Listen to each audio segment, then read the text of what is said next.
Don't know where to start building your fantasy world? Do you need more? Does it make sense? Forget any worries and become a crafter of imagination. This is the place that will help prime your mind. Now, it's time to heat up the forge, break out the mithril ingots and hammer. Welcome to the World Builders Anvil.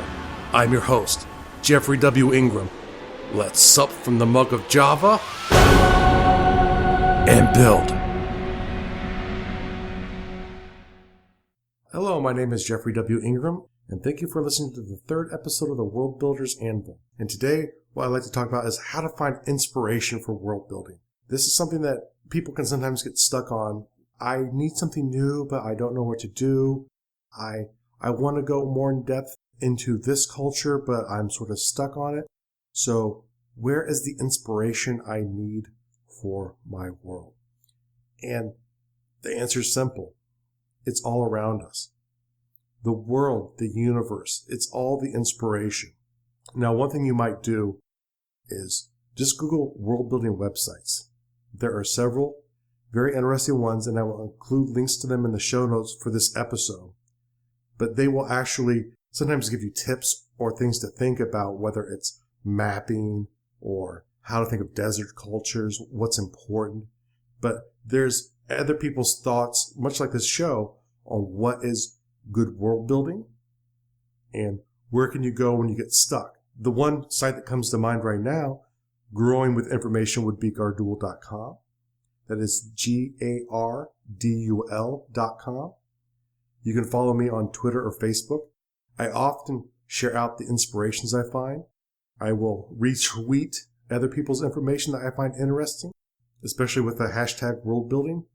But to get into more specific things that I look at for inspiration, I have a lot of books on art and architecture specifically.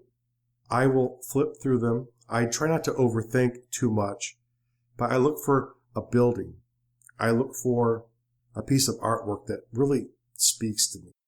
And then I go, how can I use this piece of work or architecture to create a world? One of the interesting examples really for me is I found a building. Essentially, it was really a village without any streets. And that became an inspiration for a race and a culture in my world, really a culture that is dominated by a specific race on my world. But it was really a unique way to envision a village. I mean, can you imagine being in a village that has no streets? I can't. However, when I saw this building, it made me think about it. I like to look at archaeology and anthropology sites. Sort of the study of history and the development of cultures is what they deal with. It's another good way to find tidbits that are interesting in the real world and look to see how I can adapt them for my world. I read about cultures, languages, and religions all of the time. The subjects all fascinate me. Why does English have a different grammar than Japanese? Those things are probably due in part to the development of the culture. The sounds that were important early on probably define the sounds that are made, whether it's an alphabet-based language or whether it is a language where syllables form basic sounds, or possibly like a hieroglyphic style language, one where they use symbols to represent ideas. And that becomes the formation of the language. Religions, how they interact with each other, which can oftentimes be quite disturbing. However, other times not so much, but religion has a huge impact, especially early on in cultures. I personally like to look at physics and science news. I find it very fascinating when, recently they were talking about a new movie, and inside this movie they actually rendered a black hole, and it even caught the scientists involved in the movie off guard because it was a sphere. And you think of the old movie Black Hole, and it's like this accretion disk that surrounds like essentially this hole that things get sucked into. But does that really make sense? And it might or might not. Some things, especially in theoretical physics, you start looking at Dyson spheres and other forms of theoretical physics, and you go, are there other paths to this?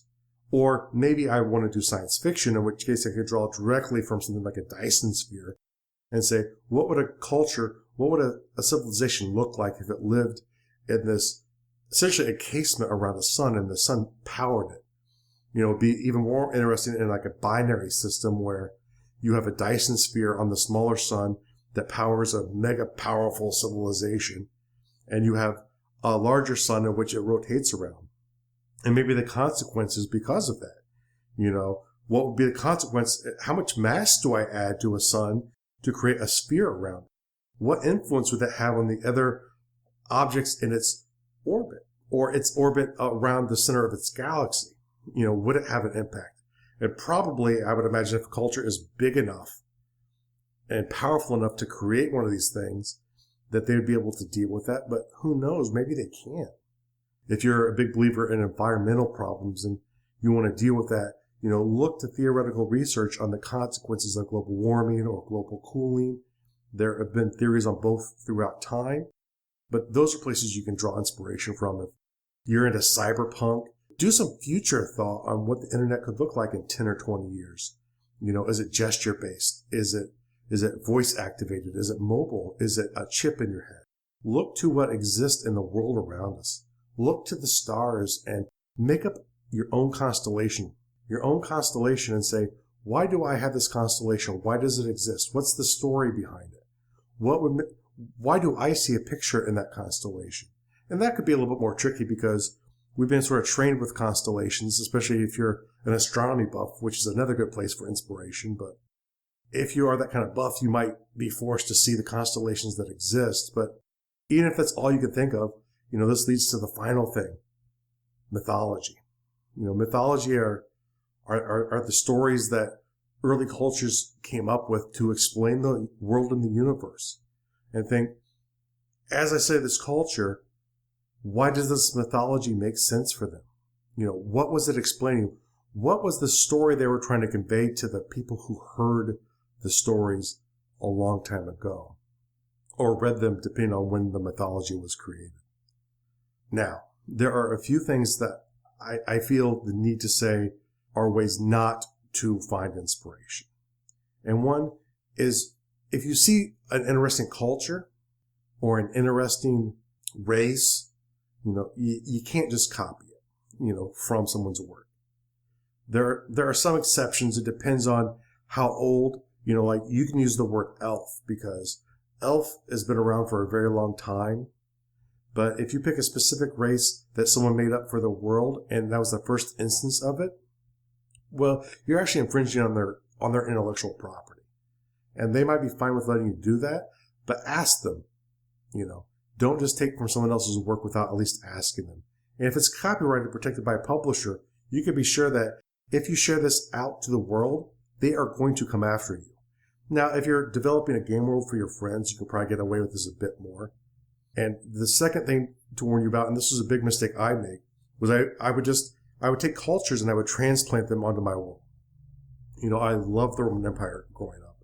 And so one of the problems that I had was I wanted the Roman Empire in my world, but my world wasn't the same. So when I created the geography, I wanted to recreate some of the climate issues.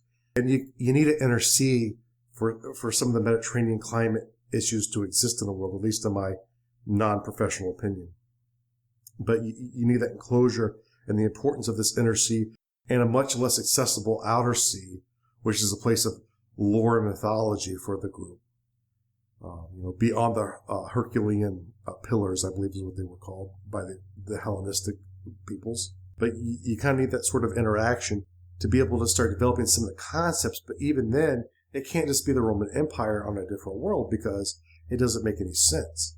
They're not going to have the exact same causes of their civilization to rise up. Now, you can create things that are maybe similar. Maybe you have some symbols. And when I talk about symbols at the very basic level, of things that are important to them. So there's some maybe things that people can symbolically see that will let them envision it in their mind's eye, but you never really know. So the best thing to do is take inspiration from cultures, take the things that you like about them at a very basic level and develop a culture from the ground up based on that.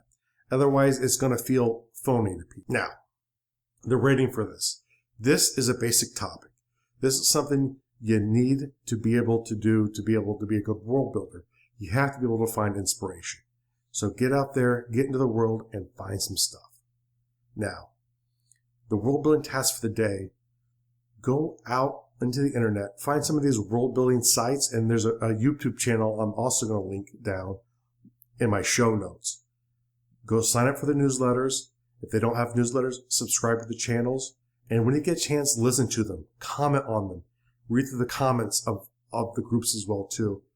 Because the best way to get inspiration is to see what other people find for inspiration, or to take the advice of people who've done this a lot longer to help you come up with your own inspirations. And after a while, you won't need anyone else for inspiration. But when you do, you'll have a place to fall back onto. There's a lot of great thought out there. Don't be afraid to use it. But I have to really stress out the importance. If you do the newsletters and you subscribe to the YouTube channels if they have them, the best thing is you can get notified when there's new content. It'll allow you to take a break during lunch and sit there and look at something and go, oh, and I can jot down a note from that. And that can lead me to some inspiration that I can work on later on. Have a someday folder in your email or in your Evernote if you like to use Evernote, or in your notepad if you still like to write things down.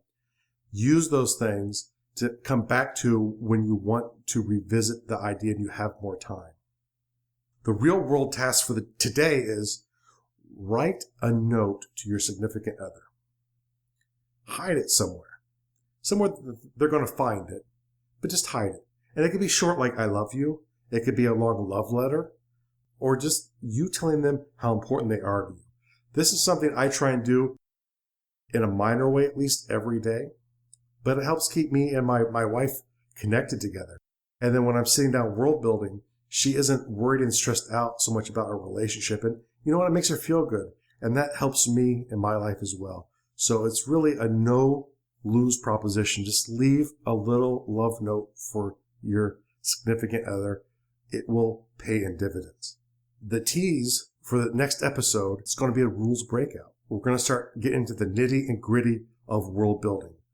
And the rules are the basic filter. So the next episode is very important, especially if you're newer to world building or if you're trying to congeal the world that you've built. Very important episode. Thanks for joining us this episode of the World Builders Anvil. Please be sure to rate and review us in iTunes, and please help get the word out to your friends about our show. And join me, Jeffrey W. Ingram at Garduel.com, to see the progress of my world and learn why I made the choices I did. And please contact me and let me know the topics you would love to hear in the future. Now strike, while the myth rolls high.